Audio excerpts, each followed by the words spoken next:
दोस्तों, मैं पहली बार ऑफिस से लेट नाइट काम करके घर जा रहा था। स्कूटर की हेडलाइट की रोशनी ने अंधेरा चीर दिया था और रास्ते का हर एक कोना काफ़ी भयानक लग रहा था। मेरे दिल की धड़कन तेज हो गई, लेकिन मुझे अपने घर पहुंचना था। कुछ पल के लिए मैंने अपने आप को संभाला और स्कूटर को तेज कर दिया।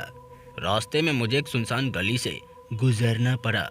उसके अंधेरे ने मुझे डरा दिया। दरअसल कुछ पल के लिए मुझे लगा कि जैसे कोई मुझे पीछे से देख रहा है। मैंने अपने आप को समझाया कि ये सिर्फ मेरी मन का बस भ्रम है और मैंने अपने स्कूटर को आगे बढ़ाया। तभी मैंने एक भयानक आवाज़ सुनी। उस आवाज़ ने मेरे कमर तक घायल कर दिया। स्कूटर का हैंडल पकड़कर मैंने पीछे देखा, लेकिन कुछ नहीं था। फिर से आवाज़ आई और इस बार वो और पास थी। मेरे दिल की धड़कन तेज हो गई और मेरे हाथ पसीने से भीग गए। मैंने स्कूटर की स्पीड बढ़ा दी, लेकिन वो खौफनाक आवाज़ मेरे पीछे आती ही गई। अचानक स्कूटर की रोशनी चली गई। मैं अंधेरे में छूट गया। मेरे दिल धड़कने लगा और मेरे हाथ ठंडे हो गए। मैं समझ गया था कि कुछ बुरा होने वाला है। तभी मेरे दिमाग में एक आइडिया आया। मैंने नीचे से अपना फ़ोन निकाला और उसमें फ्लैशलाइट ऑन किया। उस रोशनी ने उस औरत के भूत को डरा दिया और वो थोड़ी देर के लिए पीछे हट गई।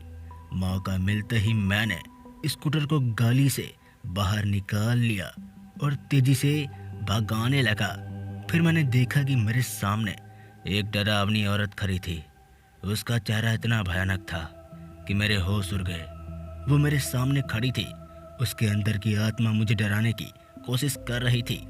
मैं डर गया, लेकिन फिर अपने आप को संभाला और भागते हुए स्कूटर को आगे बढ़ाया।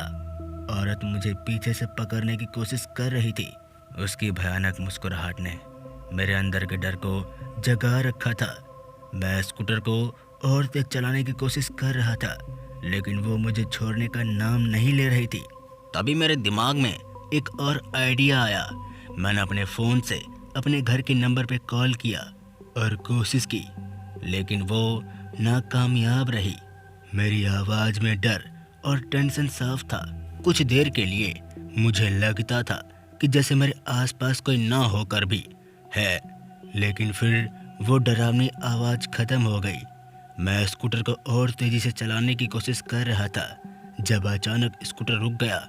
कुछ देर के लिए मैं हैरान होकर देखता रहा, लेकिन फिर मैंने देखा कि मेरे सामने कोई है। एक भयानक चेहरा, अंधेरे का साया मुझे घूर रहा था। मैंने अपनी हिम्मत जुटाई और कहा, तुम कौन हो और क्या चाहती हो? उसने कुछ नहीं कहा, लेकिन उसकी आंखों में एक भयानक चमक थी। मैं डर गया, लेकिन फिर सोचा कि मुझे अपनी हिम्मत दिखानी है, नहीं तो वो मुझे अपने वश में कर लेगी। क्योंकि मैं अगर कमज़ोर हो जाऊंगा तो मुझे वश में करना उसके लिए आसान हो जाएगा। फिर से मैंने पूछा, अरे अरे क्या चाहते हो? उसने मुझे देखा और कहा, मैं सिर्फ एक आत्मा हूँ, मुझे मुक्ति चाहिए, मुझे मुक्ति दिला दो। मैंने समझा कि वो अपनी भूल से मुक्त होना चाहती है। मैं उसे समझाने की कोशिश की और कहा कि मेरे साथ चलो। जिसके बाद उसने मुझे देखा और एक अजीब सी मुस्कुराहट दी। फिर अचानक वो हवा में गायब हो गई। मैं उस स्कूटर को चलाते हुए घर की तरफ मुड़ गया।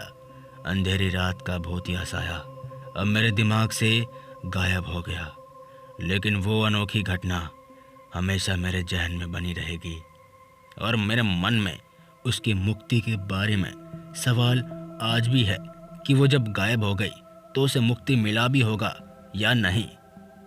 तो मैं आपका दोस्त मिस्टर कॉप जल्द ही मिलूंगा ऐसे ही भूतिया कहानी के साथ। तब तक के लिए जय हिंद, जय श्री राम।